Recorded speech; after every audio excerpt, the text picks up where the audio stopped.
benvenuti. E oggi estamos em 3, por isso tenho a honra, o imenso prazer de estar com Nayara e Sérgio. Sérgio e Nayara. Dois amigos, dois colegas, trabalhamos juntos. Por favor, Nayara, fala um pouco de você. Eu sou Nayara Oliveira, sou médica nutróloga aqui pela Funzionale. Eu atuo na parte de nutrologia, tanto aqui na parte dos consultórios da Funzionale, a gente faz a parte ambulatorial, e também a nossa equipe passa visitas hospitalares em terapia nutricional em hospitais. Então nós temos toda essa atuação, essa vertente dentro da nutrologia. Eu sou o Sérgio Garnes, também sou médico da Funzionale, também sou nutrólogo e atuo tanto na linha hospitalar quanto na linha ambulatorial. Na linha ambulatorial eu tenho uma área de atuação em transtornos alimentares e atuo na área de genômica nutricional, e faço a nutrologia como um todo em termos de ajuste de qualidade de vida. Por isso, vocês vão dizer, e agora, de que vocês vão falar? A gente vai tentar dialogar, esperamos, chamar a atenção de vocês, gerar reflexões sobre bem-estar, qualidade de vida, abordando conceitos já consagrados, mas que nunca são demais, porque hábitos de vida, vamos dizer assim, são simples de se entender, mas desafiadores, está certo, para implementar mudanças, obviamente, está certo? Por isso, são conceitos simples, mas nem sempre é fácil implementar essas mudanças. E aí, falar um pouco de qualidade de vida e bem-estar, mas à luz de novos conceitos, como o Sérgio fechou na introdução dele. Ou seja, ver como a medicina personalizada, Sérgio, pode entrar e pode suportar e pode validar coisas que a gente já conhece há tempo, que são a importância de hábitos de vida saudáveis, como tudo isso impacta sono, alimentação, exercício físico, relações, está certo, e tudo mais. Mas como isso hoje também é estudado, abordado e comprovado através, por exemplo, da genômica nutricional. Isso. É correto, Sérgio? Isso, é correto. Por isso, Nayara, falando um pouco de qualidade de vida e de bem-estar, o que você gostaria de introduzir? Então, unindo a qualidade de vida e bem-estar com a parte do Sérgio, que é a genômica nutricional, eu acho que é interessante porque é algo a mais, para nós profissionais lançarmos mãos no cuidado do nosso paciente. Então nós sabemos assim que hoje existem vários meios de estimular o paciente a ter hábitos de vida saudáveis, então tanto exercício físico, alimentação, sono, a parte social, que importa muito na saúde também. Mas o que a gente pode, enquanto médicos, fazer a mais? Qual que é a relação genética desse paciente que às vezes ele fica melhor com um tratamento em detrimento de outro. E esse é o diferencial do nosso trabalho, Eu acho que isso é muito interessante. Agora, uma coisa que é interessante a gente trazer alguns conceitos de promoção e prevenção de saúde, que impactam diretamente nisso. Então, a gente estimular o paciente a ter hábitos saudáveis e atuar, que é uma parte de atuação do médico nutrólogo, Porque muita gente pergunta, qual é a diferença do nutrólogo para outro profissional? O que vocês fazem? Então, é interessante trazer que a nutrologia, ela vem assim relacionada com o bem-estar no diagnóstico precoce de algumas doenças relacionadas aos nutrientes, tratamento e também na prevenção, Então a nossa gama de atuação é muito ampla em relação a isso. E assim, isso está totalmente relacionado, Eu acho que a gente vai no decorrer da conversa falar mais um pouquinho da parte da genômica, mas como eu posso repor determinados nutrientes para melhorar o bem-estar do meu paciente? Será que todo mundo precisa repor as mesmas coisas? Porque assim, eu acho que a gente tenta fazer um trabalho visando com que, eu vejo muito vídeo na internet, eu acho que deve ser, os pacientes também veem, o tal nutriente é super importante, mas será que é para todo mundo? Será que você precisa desse nutriente? Qual que é o diferencial, Então, repor aquilo que o paciente precisa, de acordo com os estudos que nós temos, com o benefício disso. Então, acho que é importante trazer também a seriedade ética do nosso trabalho, à luz do conhecimento, à luz da ciência, e não somente de uma forma de reposição empírica para todo mundo, e de repente a pessoa nem precisava daquilo, precisava de alguma outra coisa que não foi reposta. Por isso, Nayara, se você me permite, existe realmente uma atuação, no caso específico da nossa especialidade, do médico nutrólogo, que permeia por isso a promoção da saúde, a prevenção de doença e a terapia propriamente dita. E, como já foi dito, inclusive em diferentes ambientes, em diferentes situações. E aí você destacou também a importância evidente de acompanhar protocolos, recomendações, evidências científicas, mas também, não, de ter esse olhar, mas também de ter um olhar específico no indivíduo, na demanda e na necessidade, se sim, quanto, come e assim vai. E por isso, Sérgio, não, lanço agora para você.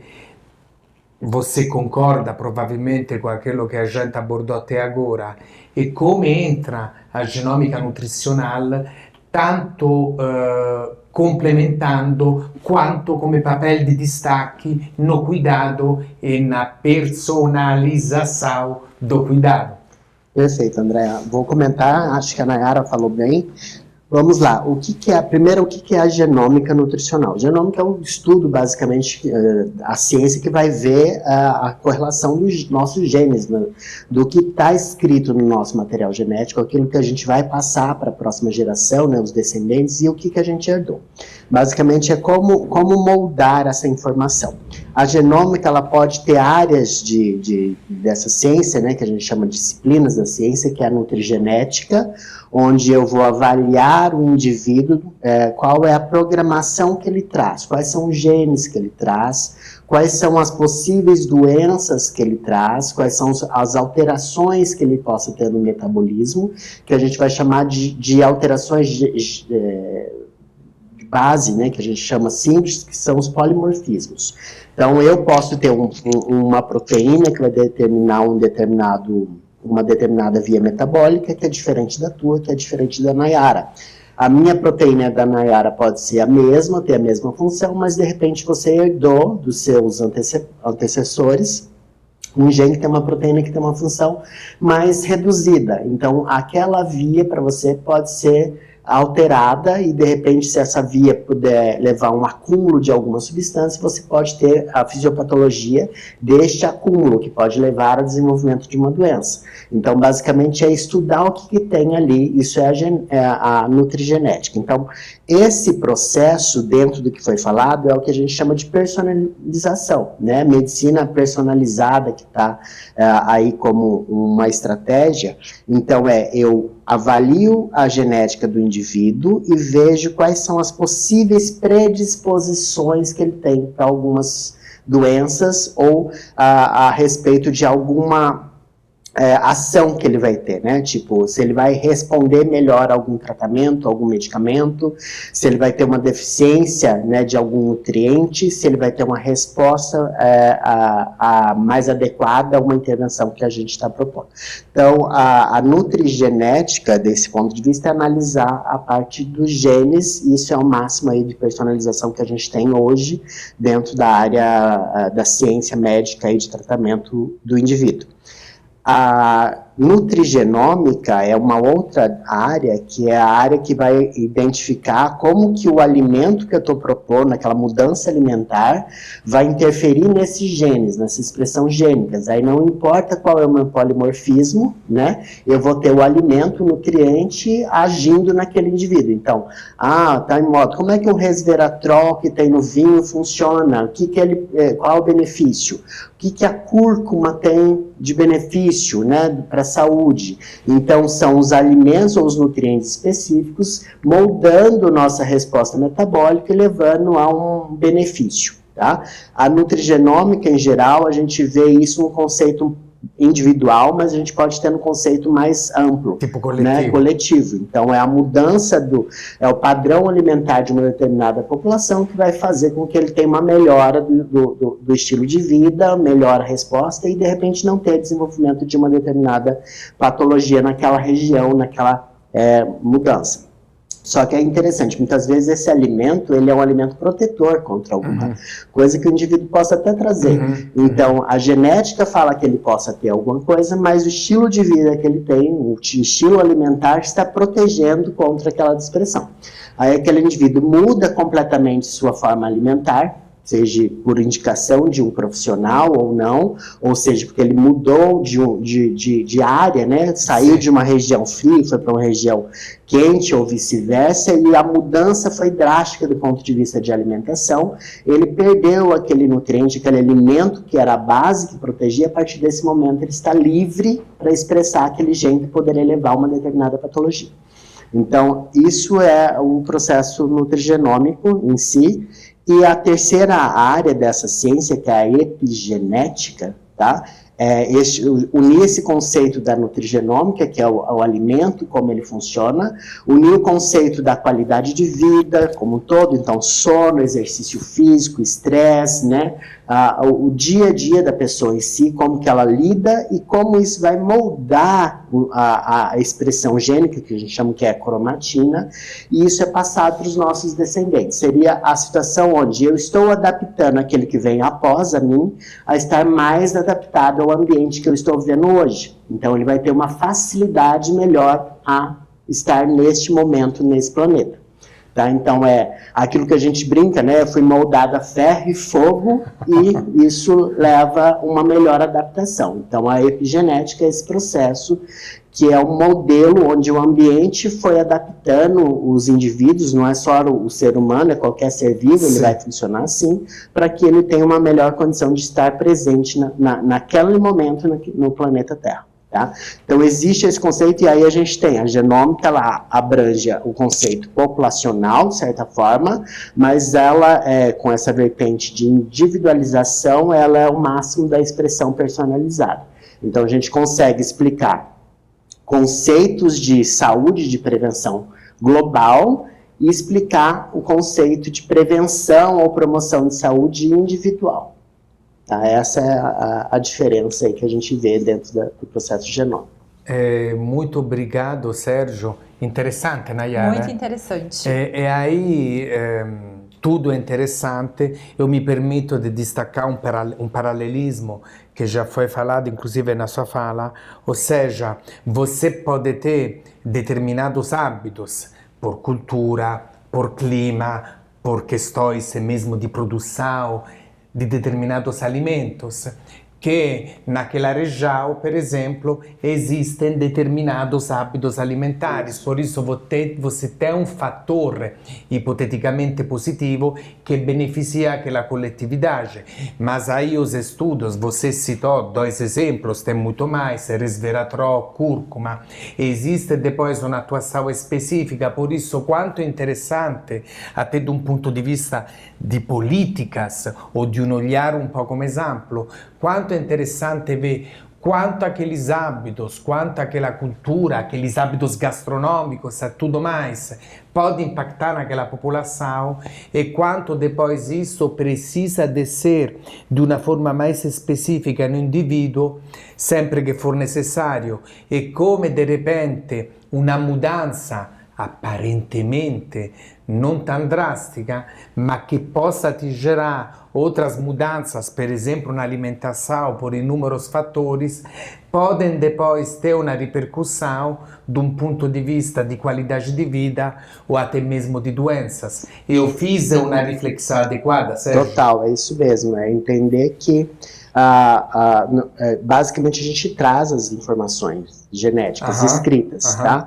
Agora, o que determina... O imprint genético, não? Isso, o que vai determinar se eu vou expressar ou não vou expressar aquela determinada informação Sim. é o meu estilo de vida. Isso. Né? Então, eu posso trazer uma informação que eu até tenho uma deficiência para uma via que pode me levar a uma doença, mas meu estilo de vida, né? A consciência, não estou estressado, durmo bem, tenho uma boa alimentação sem excesso, sem exagero, isso molda os meus genes, que talvez aquela expressão não seja. Fica lá. Fica tranquilo. E aí, eu posso ter dentro da mesma família a mesma genética, né? Trazida a mesma genética, só que o indivíduo não tem a doença, porque ele tem um estilo de vida que está moldando essa genética e protegendo ele, e o outro indivíduo que tem um estilo de vida totalmente diferente, vai expressar e vai apresentar a doença em si. Ele vai ser diagnosticado com aquela alteração, aquela doença. Tá? Então, a gente tem realmente essas informações, e aí a importância da gente entender cada vez mais o impacto do estilo de vida, né? O impacto do estilo de vida. E aí é importante falar de estilo de vida, refletir, promover, óbvio que sim, está certo, mas acho, Nayara, que para quem é entusiasta do estilo de vida, come você, come eu, a gente frequentemente conversa e troca ideias a respeito.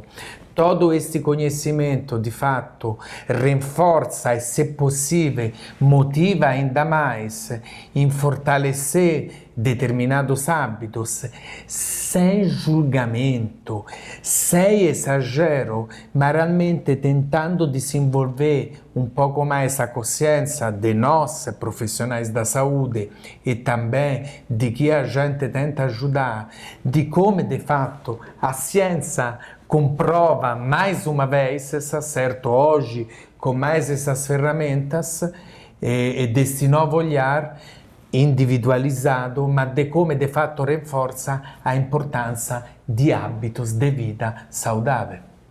Exatamente, eu acho que a gente volta, né, porque ouvindo o Sérgio falar, a gente tem a certeza que o futuro chegou, né? Essa é a medicina do futuro, mas o futuro chegou. Mas se a gente for ouvir Hipócrates, lá atrás, ele já falava que o alimento é o seu remédio, né? Então, assim, isso ficou esquecido por um tempo, talvez não esquecido, mas não dado a importância correta, né, para essa frase, e ficou menosprezado mesmo, né? E hoje o alimento ele é tanto o seu remédio quanto o seu veneno. Porque se a gente vê estilo de vida, consumo de muito açúcar, muita gordura, uma alimentação desequilibrada e desenfreada, você vai ter algumas modificações em determinados momentos da sua vida que vão colaborar, né, Sérgio, para alterações em algumas vias genéticas que colaboram para aumento de risco de algumas patologias, que são as doenças, né? Ô, então, Nayara, se eu puder só contribuir, já que você tocou nesse assunto, alimentos específicos, né, tipo mais gordura, seja alimento ultraprocessado, alimento industrializado, né, que muitas vezes é feito com uma quantidade de açúcar alto para ter um paladar, para deixar meio que até no processo viciante. Esses alimentos consumidos diariamente, o impacto genômico dele, ele vai fazer um potencial que a gente chama, ele vai fazer uma abertura da nossa cromatina, dos nossos genes que são pró-inflamatórios. Então esse indivíduo, ele vai ter muito mais genes expressos que vão levar a informações tipo citocinas, né, interferons e outras coisas, que são genes que vão causar um quadro inflamatório. Então a pessoa fica muito mais, digamos, inflamada ou dolorida de certa forma. Né? Então, a pessoa que tem este hábito alimentar, em geral, ela é uma pessoa que vai ter mais dores corporais, mais dificuldade, às vezes, para dormir, assim por diante. Tá? Então, a gente tem realmente, hoje, né, os estudos todos comprovam isso já. Né? Então, a nossa luta aí é tentar organizar um pouco a alimentação, não, como o André falou, sem julgamento, né? Quer comer um industrializado esporadicamente, de vez em quando, ótimo, mas diariamente, como a rotina alimentar, não.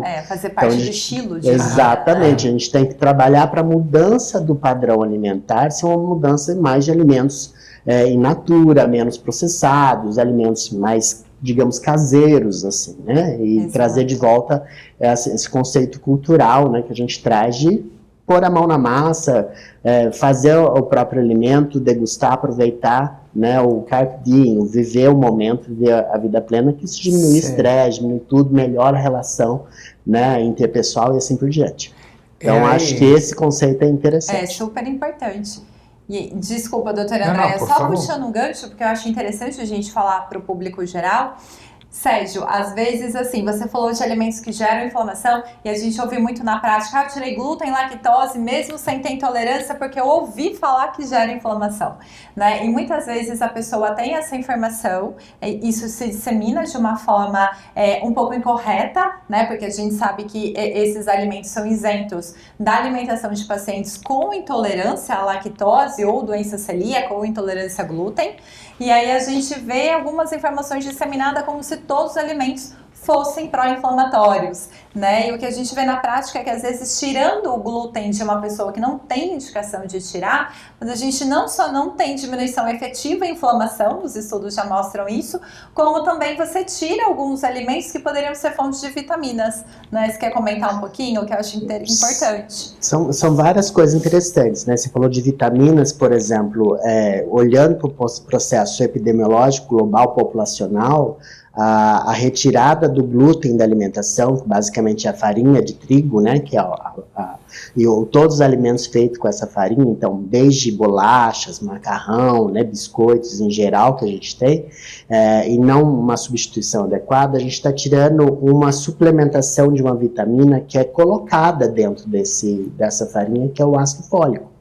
Então, se eu retiro simplesmente o glúten e não vejo a individualização disso, que esse indivíduo não tem outras fontes significativas de ácido fólico e não faço uma suplementação, não olho para isso, eu simplesmente posso estar causando um outro problema de saúde, né? Então, e esse problema de saúde vai ser muitas vezes mais pró-inflamatório do que a própria retirada do glúten.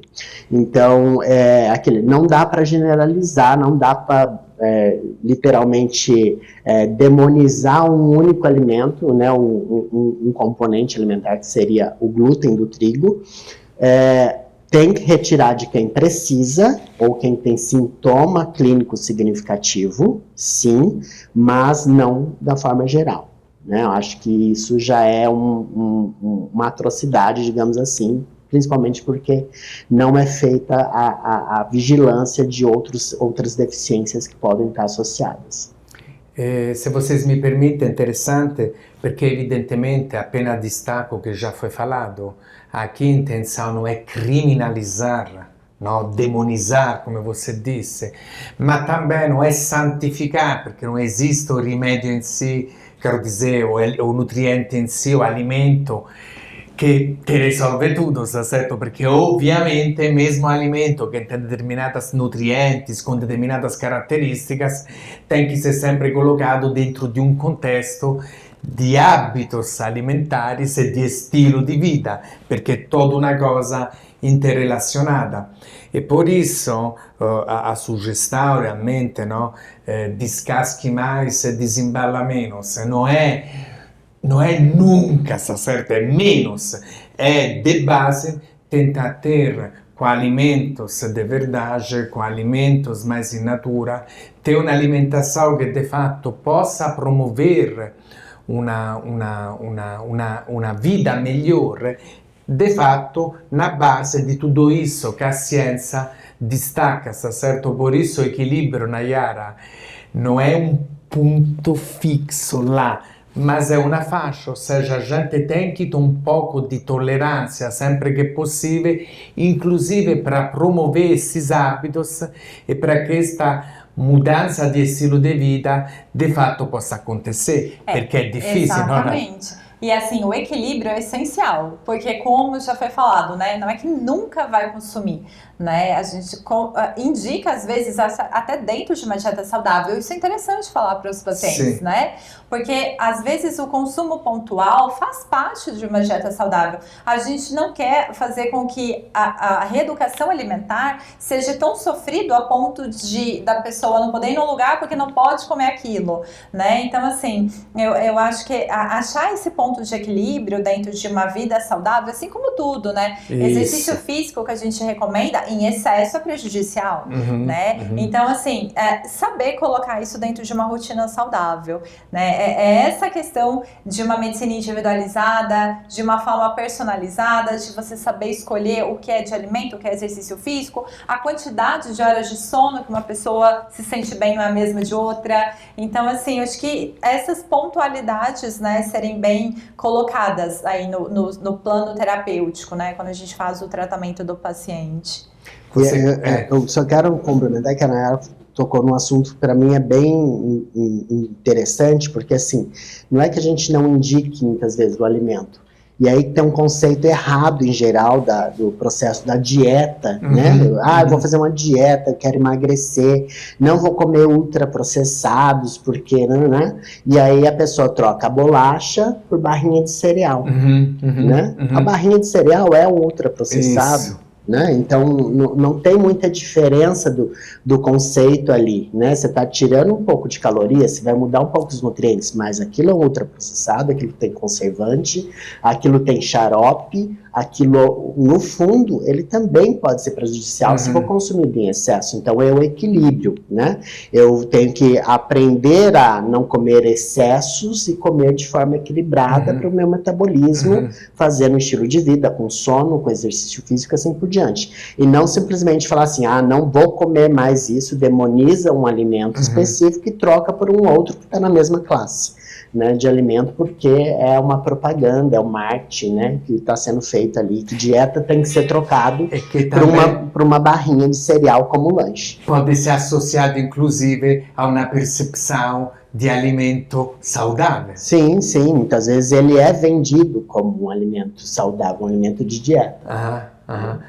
E aí, já agradecendo imensamente você, Nayara, e você, Sérgio, vocês percebem que qualidade de vida, bem-estar, promoção de saúde, prevenção de doenças, esse estilo de vida, enfim, são conceitos que precisam ser abordados, em cima das quais é importante refletir, ainda mais considerando todas estas colocações da grande área da genômica nutricional e de como, com equilíbrio, certo?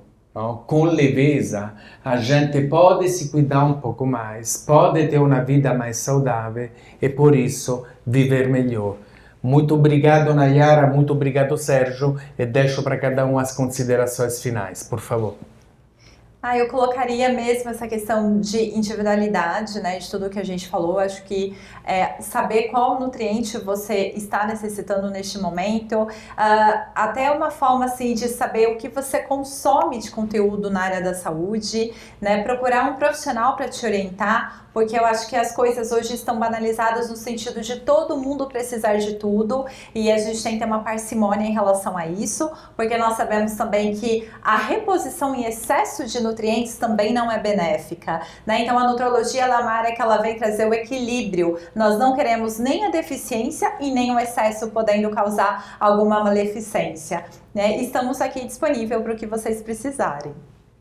Eu, diferente da Nayara, vou falar, assim, digamos assim, uma sugestão, uma dica para a população, não para o indivíduo isolado. Se eu tiver que falar alguma coisa que realmente protege, que controla várias coisas causando maior impacto de benefício, eu falo não seja sedentário, faça exercício físico, se possível, se não tiver exercício com intensidade, programação e tudo mais, com uma orientação, faça uma atividade física, deixe de fazer algumas coisas sentado, se mobilize mais, exercite-se mais, tá? Que o exercício é um dos principais moldadores da genética do ponto de vista favorável. Gratidão!